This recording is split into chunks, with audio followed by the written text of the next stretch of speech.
네, 예수님을 만난 영혼들, 오늘은 제자들이 예수님을 어떻게 만나는가, 오늘 말씀을 통해서 한번 생각해 보고자 합니다.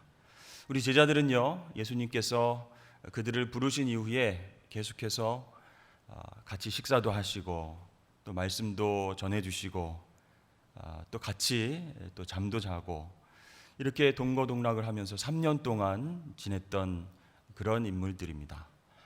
근데 언제쯤 이 제자들이 예수님을 인격적으로 만났을까요? 12명의 제자들이 주님을 인격적으로 만나고 변화됐던 시기는 각자가 다 다를 수가 있습니다.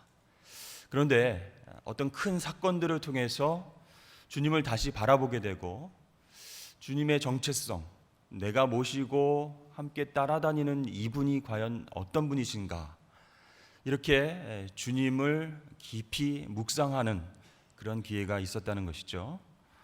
그래서 오늘 위기 속 제자들이라는 제목의 말씀을 통해서 우리가 제자로 주님을 따르고 있는데 또 하나님의 제자라고 생각하고 주님과 동행하고 있는데 위기를 만날 때 주님을 어떻게 바라보는가, 어려운 일과 환난과 또 힘든 일이 있을 때 우리는 주님을 어떻게 만나야 하는가 한번 살펴보기를 원합니다.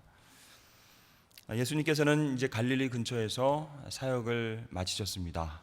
하나님 나라의 귀한 일들을 감당하시고 또 가르쳐 주시고 또 영혼들을 만나 주시고 고쳐 주시고 굉장히 피곤하고 고된 하루 일과를 보내셨죠. 그래서 제자들은 저녁 무렵에 이제 쉴 만한 곳을 물색하고 있었던 것 같습니다. 하루 종일 영혼들을 위해서 수고하신 예수님도 육체적인 피로가 몰려오게 되는 그런 시간이었던 것 같습니다. 제자들도요, 하루 종일 예수님을 따라다니고 또 주님께서 필요한 것이 무엇인가 살피고 또 사람들을 주님께로 인도하는 그런 사명을 감당하고자 굉장히 바빴을 것입니다. 그리고 어떤 날은 잘 먹을 때도 있지만 어떤 날은 잘 먹지 못해서 힘이 빠지고 힘들 때도 있었습니다. 그런데 오늘따라 예수님께서 좀 좋은 곳에서 쉬자 이렇게 말씀하시면 좋은데 호수 저편으로 건너가자 이렇게 말씀을 하셨습니다. 이 갈릴리 호수 저편 어느 방향일까요? 그 방향은요, 나중에 도착한 장소를 통해 알 수가 있는데 바로 거라사인의 땅입니다. 갈릴리 호수를 보면요, 남동쪽에 있는 데가볼리라고 하는 지역이 있습니다. 데가는 이제 헬라어로 데카 하면은 숫자 10을 얘기하고요, 볼리는 폴리스, 즉 도시를 이야기합니다.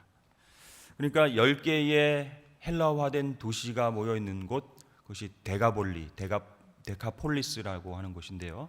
그곳에 거라사인들이, 이방인들이 모여서 사는 그런 동네가 있었습니다. 그러니까 구체적으로 예수님께서 거라사인이 머무는 곳으로 가자 이렇게는 얘기 안 하셨지만 호수 저편으로 건너가자라고 방향을 지시하셨을 때는 굉장히 먼 곳인데 거기 이방인들이 사는 곳인데 왜 글로 가자고 하셨을까, 그런 마음이 들었을 것 같아요. 거기에는요, 선한 곳을 찾을 수가 없는 장소였습니다. 그리고 유대인들이 건너가서 환영받지 못하는 그런 장소예요. 그곳은 이방인의 땅이고 또 회개하지 않는 유대인들이 머무는 장소라고 알려져 있습니다. 거라사인들, 특별히 이방인들이 모여 사는 동네이고 또 여러 가지 상업과 무역이 활발하게 이루어졌던 그런 헬라화된 도시였습니다. 오늘만큼은 갈릴리 근처의 숙소에서 좀 쉬고 싶은 마음이 간절했습니다. 제자들이 좀 예수님의 눈치를 보면서 빨리 말씀을 드려야 되는데 타이밍을 놓친 것을 좀 안타까워하고 있는 것 같아요. 빨리 말씀드릴 걸. 근데 주님은 이미 말씀하셨죠. 우리가 호수 저편으로 건너가자. 제자들의 간절한 눈빛을 아는지 모르는지 예수님은 무심하게도 저쪽이야, 우리가 가야 할 곳은 저곳이야 라고 말씀을 하신 것이죠. 그래서 그 말씀을 들은 제자들은 얼굴이 별로 밝지가 않습니다. 시간도 저녁 시간이고 또 갈릴리 호수 이 바다를 배 타고 또 노를 저어서 간다는 것도 쉬운 일이 아니죠. 긴 시간 건너가는 그 시간 동안에 어떤 일이 벌어질지 모르는 상황입니다. 사실 이 유대인들은요, 갈릴리 호수 바다를 끼고 그렇게 살고 있었지만 바다와 물을 굉장히 두려워했습니다. 무서워했습니다. 창세기에 보면 노아 시대에 하나님께서 물로 심판을 하시지 않습니까? 그래서 그런지 이 유대인들은요, 유독 물과 바다를 싫어했습니다. 물론 직업상 어부들은 어쩔 수 없이 바다로 나가서 고기를 잡아야 했지만 깊은 바다로 간다거나 아니면 긴 시간 동안 노를 저어서 건너간다거나 굉장히 꺼려했습니다. 그 길은요, 정말 어쩔 수 없이 건너가야 하는 그 시간 가운데에 풍랑을 만날 수도 있고 바람을 만날 수도 있고 굉장히 위험한 일이 발생할 수 있는 바다였기 때문입니다. 깊은 바다 가운데에는 우리가 알지 못하는 큰 괴물이 살고 있다라고도 생각을 했습니다. 그러니까 작은 물고기들, 큰 물고기들 그런 것을 떠나서 막 바다 밑에 땅을 진동시키는, 그리고 또 사람들을 잡아먹고 파도를 일으키는 거대한 괴물이 살고 있다, 그렇게 생각을 했어요. 여러분, 그 바다 어두운 곳까지 한번 내려가 보셨습니까? 요즘은 레저가 많이 발달을 해서 많이 훈련을 받고 바다 깊은 곳까지 이제 내려가서 탐험을 하고 그런 이제 스포츠도 있지만요, 이 끝도 없이 내려가는 어둡고 컴컴한 바다, 마치 그것은 유대인들에게 있어서 지옥과도 같은 그런 장소입니다. 구약 성경에 봐도 그 바다에 리워 야단이라고 하는 괴물이 살고 있다, 이렇게 나와 있을 정도로 그들의 마음 가운데 이 바다는 굉장히 공포의 대상이라는 거죠. 그리고 여러분 잘 아시지만 출애굽해서, 그렇죠? 애굽에서 탈출해서 이스라엘 백성들이 모세와 함께 광야로 나오지 않습니까? 그때에 그들 앞에 딱 가로막고 있었던 홍해라고 하는 바다, 그 바다를 보면서 이스라엘 백성들은 절망했습니다. 이제 죽었구나. 이제 바닷길로 나아갈 수도 없고 이 수많은 인원들이 배를 타고 건널 수도 없고, 뒤를 돌아보면은 애굽의 군사들이 지금 막 전차를 타고 쫓아오고 있고 앞으로 가도 죽고 뒤로 가도 죽는 그런 상황이죠. 그때 하나님께서 홍해를 갈라주십니다. 여러분, 바다가 갈라졌는데요, 옆에 면이 바닷물이 계속 수직으로 계속 서 있는 상태이고 그 깊고 깊은 바닷속의 땅이 말라가고 있는 겁니다.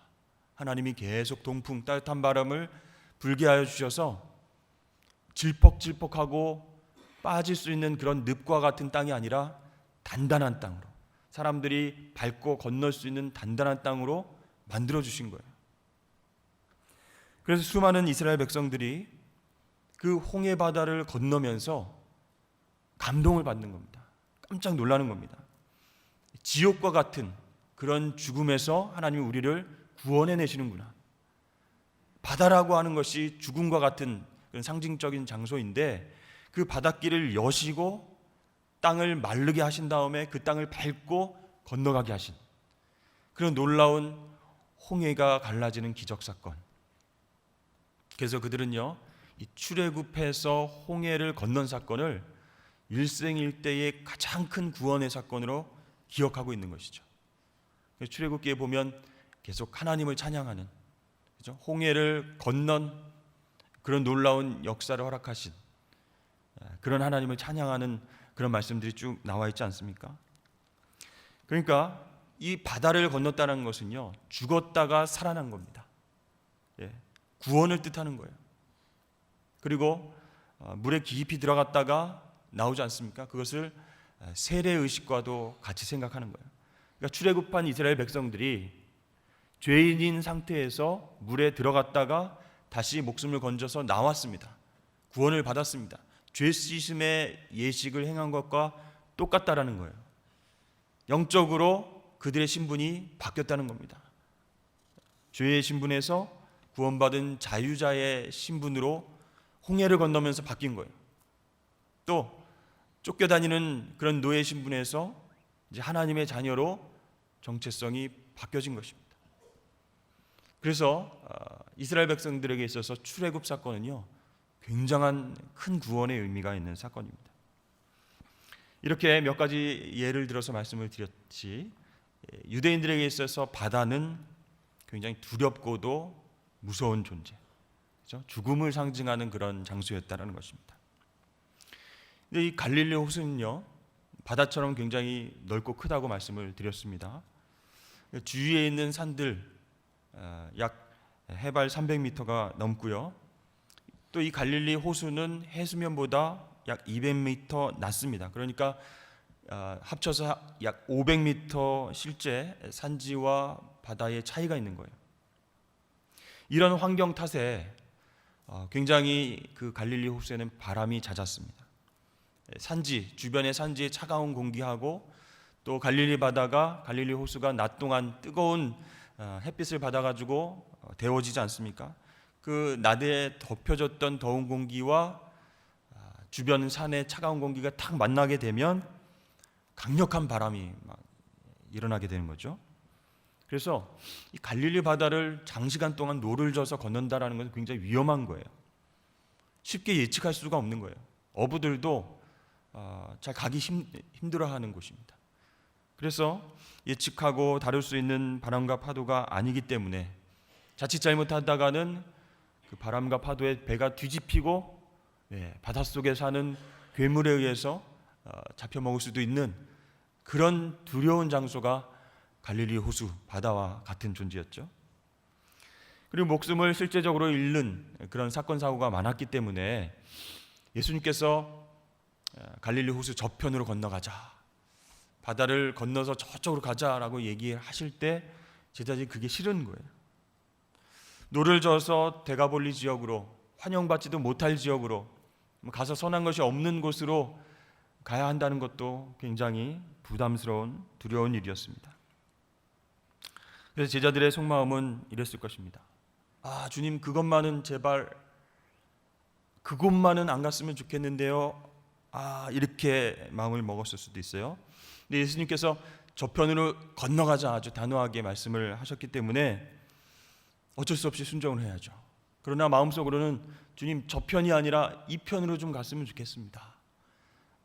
그렇게 막 주님의 마음을 되돌리고 싶은 그런 생각이 들었을 거라고 우리는 추측할 수가 있습니다. 선뜻 누가 나서서 주님, 다시 한번 생각을 해보시죠. 지금 바다가 상태가 좀 안 좋은 것 같은데 우리가 건너갈 때에 바람과 파도가 또 굉장하게 불 수도 있습니다. 다시 한번 우리 안전을 생각하시더라도 생각해 주시면 어떻습니까? 이제 베드로를 누가 쿡쿡 찔러가지고 한번 좀 얘기 좀 해봐, 네가 뭐 이렇게 했을 수도 있는데 안 된다는 거죠. 저편으로 가자. 이미 주님께서 말씀하셨어요. 충청도에서는요, 방향을 얘기할 때 이쪽 저쪽을 이렇게 얘기할 때 이렇게 얘기를 합니다. 저 짝으로 갑시다, 이 짝으로 갑시다, 이렇게 얘기를 합니다. 부산에서는 뭐라고 합니까? 절로 가입시다, 일로 가입시다, 열로 가입시다, 이렇게 합니까? 하여튼 제자들이 저쪽으로 가자 이렇게 방향을 말씀하시는 주님을 말리고 좀 이 짝으로 갔으면, 열로 갔으면 하는 그런 마음이 간절했는데 하여튼 방향이 정해질 거예요. 결정된 거예요. 주님은 배에 벌써 오르셨습니다. 그리고 자리를 잡고 앉으셨어요. 이제 꼼짝없이 이제 배를 타고 노를 저어서 거라사인 그 사람들이 사는 곳으로 건너가야 됩니다. 그런데 주님께서 하신 말씀, 건너가자라고 하는 단어의 뜻이 재미있습니다. 그저 건너간다라는 의미가 아니라 장애물을 통과하고 끝까지 나아가다, 이런 뜻이 있는 그런 동사예요. 그러니까 마치 나중에 배를 타고 가다가 파도와 엄청난 바람을 만날 줄을 아시고 예수님께서 이 건너가자라는 단어를 쓰신 것 같은 그런 느낌이 듭니다. 장애물을 통과하고 끝까지 간다. 그런 단어를 쓰셨다는 거죠. 제자들은요, 마음에 내키지는 않았지만 예수님께서 가자라고 말씀하시니까 순종을 했습니다. 여러분, 마찬가지로 우리가 신앙생활을 할 때도요, 내가 가고 싶은 방향이 이쪽이에요. 거기 가야 좀 평안이 있을 것 같고, 그쪽으로 가야 내가 좀 얻을 것이 있을 것 같고 축복이 있을 것 같은데, 성령 하나님의 음성은 이쪽으로 가라는 거예요. 거기가 아니고 너는 일로 가야 된다라고 강력하게 우리를 푸시하실 때가 있다는 겁니다. 가야 할 곳인데, 하나님이 원하시는 길인데 그것을 통과하는 그 과정이 어렵다고 느껴질 때 우리는 머뭇거리게 됩니다. 가야 하는 곳이긴 한데, 성령님께서 그쪽으로 인도하시기는 하는데 그 과정이 뻔하게 보이는 거예요. 어렵겠다, 힘들겠다. 그래서 머물게 되는 거예요. 머뭇머뭇거립니다. 내가 가야 할 곳, 내가 계획한 장소, 그곳에서 선한 일이 일어나고 좋은 만남이 일어나고 정말 기적들이 생기고 닫힌 문들이 열리길 간절히 바라지만, 때로는 가기 쉽지 않고 내가 원하지 않는 것, 게다가 가는 과정까지 험난한 길이다, 그게 우리에게 느껴지면요, 주님이 함께 가신다고 해도 싫은 거예요. 선뜻 마음이 내키지 않은 겁니다. 그리고 자꾸 주님이 잘못됐다, 지금 다시 한번 생각해 보십시오, 그 길은 아닌 것 같습니다 라고 그렇게 우리가 욕심을 내면서 주님을 말릴 때도 있다는 것입니다. 다시 돌아가고 싶습니다. 출발한 지 얼마 안 돼서 안전한 곳으로만 나를 인도해 주시면 좋겠습니다. 내 앞에 곧 바다와 바람과 풍랑이 일 것 같은데 일절 그런 것들은 근처에도 오지 못하게 해주십시오. 그게 나의 조건입니다. 그러면 내가 그 바다를 주님과 함께 건너겠습니다. 이런 어떤 교만한 생각으로 살아갈 때가 있다는 것이죠. 이제 배를 타고 어두운 바다를 가르면서 제자들이 노를 젓고 있습니다. 처음에는 불안과 초조함이 몰려왔죠. 그러면서도 무슨 큰일이라도 있겠어, 어젯밤에도 괜찮았고 그제도 괜찮았는데 주님도 같이 타셨는데 괜찮겠지 하면서 마음을 다잡아 보았습니다. 예수님은 고단하신 듯 배에 오르자마자 자리를 잡으시고 곧바로 평안하게 잠이 드셨습니다. 갈릴리 밤바다도 조금 지나고 나는데 생각보다 평안한 것 같습니다. 그래서 제자들의 표정도 점차 조금씩 밝아졌습니다. 그제야 이제 제자들의 눈 가운데에 멀리 있는 산과 도시의 불빛들이 눈에 들어오기 시작했죠. 그래서 이 정도면 괜찮다, 배에 오르기 전에 그 불안과 초조함과 걱정, 이 모든 것들은 기우였구나라는 것을 깨달으면서 제자들끼리 서로 이야기를 주고받으면서 노를 젓고 갈릴리 저편으로, 호수 저편으로 가고 있었습니다. 바로 그때 바다 위로 큰 바람이 불어오게 됩니다. 막 물이 들이닥치고요, 배가 막 위아래로 진동하게 됩니다. 요동칩니다. 아무리 노를 세게 짚고요, 방향을 틀려고 해도 헛수고입니다. 이 누가복음은요, 이러한 바람을 광풍이다라고 표현하고 있습니다. 이것을 원어로 보면요, 회오리 바람, 허리케인과 같은 그런 엄청난 바람을 뜻하는 단어를 쓰고 있습니다. 그러니까 갑작스럽게 불어닥친 이 바람과 파도가 그들이 탄 배를 완전히 집어삼킬 듯이 요동치게 하니까 어떻겠습니까? 생명의 위협을 느낀 거예요. 공포가 엄습해 오는 겁니다. 이 바다에 빠지면 깊고 깊은 어둠 속으로 내려가면 그곳에 지옥이 있고 거대한 괴물이 있는데 이제 우린 다 죽었구나, 여기서 생애를 마감해야 되겠구나, 막 그런 두려움 가운데 처해졌던 것이죠. 제자들은 노를 꽉 쥐고 계속해서 노력을 해봅니다. 어떤 제자는 배의 모서리를 붙잡고 버텨봅니다. 그러면서 소리칩니다. 주여, 주여, 우리가 죽게 생겼습니다. 우리를 도와주십시오. 너무 긴박한 상황이죠. 주님 이렇게 부르는 게 아니고 주여, 주여, 우리가 죽게 됐습니다. 우리 도와주십시오. 그 요동치는 배 안에서 주님을 바라보면서 큰 소리로 외치고 있습니다. 우리도 이런 비슷한 상황을 경험하진 않았습니까? 우리가 제자라고 생각하고 주님과 늘 동행하는 그런 사람이라고 생각했는데, 주님이 나와 함께 계심에도 불구하고, 내 옆에 계심에도 불구하고 큰 바람과 파도가 우리를 덮칠 때가 있다는 겁니다. 큰 환난과 고통이 우리를 찾아올 때가 있는 거예요. 주님이 옆에 계신데 왜 이런 일이 나에게 생기지? 의심과 두려움과 걱정과 근심과 공포가 우리를 휩쌀 때가 있다는 것입니다.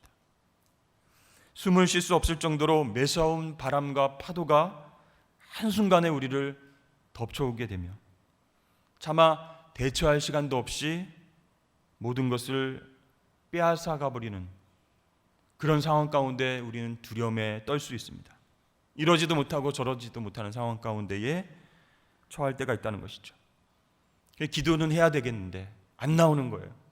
그 상황이 너무 커서, 너무 갑작스러워서 주여 주여 도와주십시오, 눈물만 흘릴 때가 있다는 것입니다. 여러분은 어떻게든 그 상황을 벗어보려고 무단 애를 썼는데 계속되는 위험과 또 갑작스러운 문제들이 터지는 바람에 정신을 아예 놓아버리는 그런 경험을 하신 적이 있으시죠? 내 옆에서 나를 지켜봐 주시고 나를 구원해 주실 줄 알았던 그 주님은 침묵하고 계십니다. 오늘따라 피곤하신지 말도 없으시고 계속 잠만 주무십니다. 내 문제는 별로 관심이 없어 보이고 본인만 편안하게 가시는 것 같습니다. 그런 주님을 생각하면 기도하면서 막 속상한 거예요. 아니, 내 문제를 알기나 하시나? 지금 내 옆에 계시면서도 왜 아무 말씀도 안 하시나? 속상할 때가 있는 거예요. 그렇습니다. 우리 인생에 불어오는 갑작스러운 광풍 그리고 파도는요, 언제든지 우리를 혼란스럽게 만들 수 있습니다. 믿음을 흔들 수도 있습니다. 건강의 문제와 재정의 문제와 관계와 또 가족 간의 갈등과 일과 진로에 관한 문제, 전혀 나에게는 일어날 것 같지 않았던 그런 문제들이 갑작스럽게 불어닥치면서 우리를 흔들어 놓고 혼란스럽게 할 때가 있다는 것입니다. 그리고 그렇게 나만 힘들면 좋겠는데 자꾸 옆에서 나를 유혹하고 힘들게 하는 목소리가 들리는 거예요.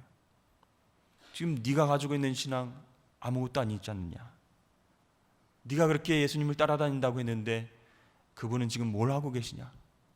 너의 이 위급한 상황을 알고나 계시냐? 너는 지금까지 무엇을 바라보면서 신앙생활을 했단 말이냐? 우리를 비웃으면서 우리를 흔들어 놓는 사탄의 그런 소리가 들려오기도 합니다. 내가 믿는 하나님, 이런 상황 속에서, 이런 급박한 문제 속에서 아무런 해결책도 주지 못하시지 않느냐? 그렇게 사탄은 우리를 유혹합니다. 제자들도요, 이 위기의 상황 속에서 예수님을 원망할 수 있었습니다. 우리가 죽게 됐는데 왜 안 돌아보십니까? 지금 곧 배가 뒤집힐 상황인데 왜 돌아보지 않으십니까? 지금 예수님, 지금 누운 곳이 무슨 시몬스 침대인 줄 아십니까? 이렇게 흔들리는데 본인은 편안하게 잠만 주무시고 이렇게 원망과 불평과 주님을 바라보는 그런 시선들이 곱지 않았다는 거예요. 그런데 여러분, 우리는 이 순간 기억해야 됩니다. 그것은 갈릴리 호수 저편으로 건너가자라고 말씀하신 분이 누구예요?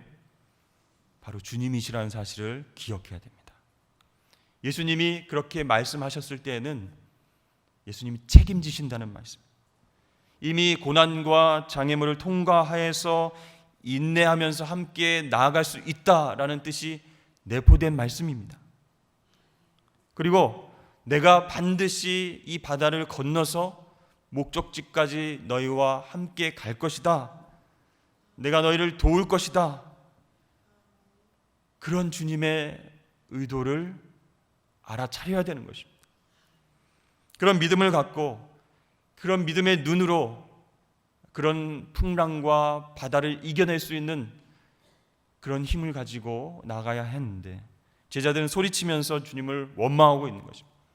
주여 주여, 우리가 죽게 됐는데 지금 주무십니까? 침묵하십니까? 왜 우리 기도에 응답하지 않으십니까? 우리가 제자가 맞습니까? 왜 우리를 그 어려운 가운데 빠뜨리시는 겁니까? 주님을 원망할 때가 있다는 것입니다. 예수님이 드디어 일어나셨습니다. 그리고 바람과 파도를 말씀으로 꾸짖으셨습니다. 놀랍게도요, 광풍이 잔잔해지고 멈췄습니다. 파도가 정말 아무 일도 없었다는 듯이 고요해진 그런 상태가 되었습니다. 마치 TV에서요, 영화 채널을 틀어놓고 막 재난 영화를 보고 있습니다. 막 사방에 건물이 무너지고 막 바닷속에 막 건물이 무너지고 사람들이, 주인공들이 막 그것을 피하고 막 이렇게 재난 영화를 보면서 긴장하고 있는데 리모컨을 잘못 건드려서 갑자기 채널이 뽀뽀뽀 어린이 채널로 이렇게 바뀌는 그런 느낌입니다. 순간 막 제자들이 당황한 거예요. 조금 전까지 이런 상황이 아니었는데 마치 꿈을 꾸는 것 같습니다. 예수님의 그 한마디에 순종하는 바람과 파도를 한번 바라보고 주님을 한번 바라보고 제자들이 할 말을 잃은 것입니다. 이게 어떻게 된 상황인가? 조금 전까지만 해도 우리가 바다에 빠져서 죽을 상황이었는데 어떻게 주님의 한마디 말씀으로 모든 것이 이렇게 평정이 됐을까? 모두가 안전해졌고 파도는 잔잔해졌습니다. 제자들을 바라보시는 주님의 얼굴은 안타까움 그 자체였습니다. 그리고 이렇게 말씀하십니다. 너희 믿음이 어디 있느냐? 너희 믿음이 어디 있느냐? 제자들이 그 말씀을 듣고 내 믿음은 어디 갔지? 이렇게 찾았을까요? 그 상황에서 내가 믿음을 어디다 두고 나왔을까? 몇 명은 노만 잘 잡고 있으면, 노만 꽉 붙잡고 있으면 내가 살 수 있다, 이렇게 믿고 노를 의지했을 수도 있습니다. 또 몇 명은요, 헤엄 잘 치는 우리 동료의 허리를 꽉 붙잡고 이따가 바다에 빠지면 나 좀 부탁해 하면서 그 동료를 의지했을 수도 있습니다. 그리고 순간 배가 뒤집히면 내가 어떻게 살아나야 되지 하면서 배 안에 있는 물에 잘 뜨는 물건이 있나 하며 그것을 막 찾아봤을 수도 있습니다. 여차하면 그 물건을 내가 제일 우선순위로 붙잡고 바다에 들어가야 되겠다. 그러나 그 배에 있었던 제자들 중 어떤 사람도 주님을 의지한 사람이 없었다는 겁니다. 주님께 믿음을 두기는커녕 사람을 의지하고 물에 뜨는 물건을 의지하고 그런 주님 모습을 주님께서 보셨을 때 얼마나 안타까우셨을까. 너희 믿음이 어디 있느냐? 사실 여러분, 제자들은요, 예수님과 가장 가까이 있는 사람들입니다. 그러나 주님을 인격적으로 만나기 참 어려운 사람들이기도 합니다. 너무 친숙하기 때문에, 잘 안다고 생각하기 때문에 주님을 믿음으로 바라보지 못하고 그냥 사람으로 바라볼 때가 많았다는 것이죠. 사랑하는 여러분, 우리가 반드시 건너가야 하는 바다에서 광풍을 만난다면요, 꼭 감당해야 되는 사명의 길에서 사나운 바람과 어려운 문제를 만났다면 당황하지 말고 그 문제만 바라보지 말고 믿음의 주여 온전케 하시는 예수를 바라보실 수 있기를 축복합니다. 삶의 위기 속에서 그 사람의 본성과 그 사람의 신앙의 모습이 튀어나오는 거예요. 평상시 그 사람의 믿음이 어떤가, 그것은 위기 가운데 드러난다는 겁니다. 그렇기 때문에 우리는요, 평안할 때도 예수님을 바라보고 위기의 순간에도 예수님을 바라봐야 됩니다. 그렇게 줄곧 주님을 바라보면서 믿음을 키워나간다면 우리는 주님과 함께 목적지에 다다를 수 있게 될 줄로 믿습니다. 주님이 주신 사명을 끝까지 믿음을 가지고 완수할 수 있게 되는 거예요. 여기에 나오는 제자들의 모습이 우리의 모습이 아닌가, 오늘 아침 생각해 보면서 주님이 꾸중하시지 않도록 어떠한 상황 가운데서도 평안할 때나 어려울 때나 위기의 순간에나 우리를 온전케 하시는 믿음의 주이신 예수 그리스도를 바라보고 승리하시는 저와 여러분 되시길 주의 이름 축복합니다. 기도하겠습니다.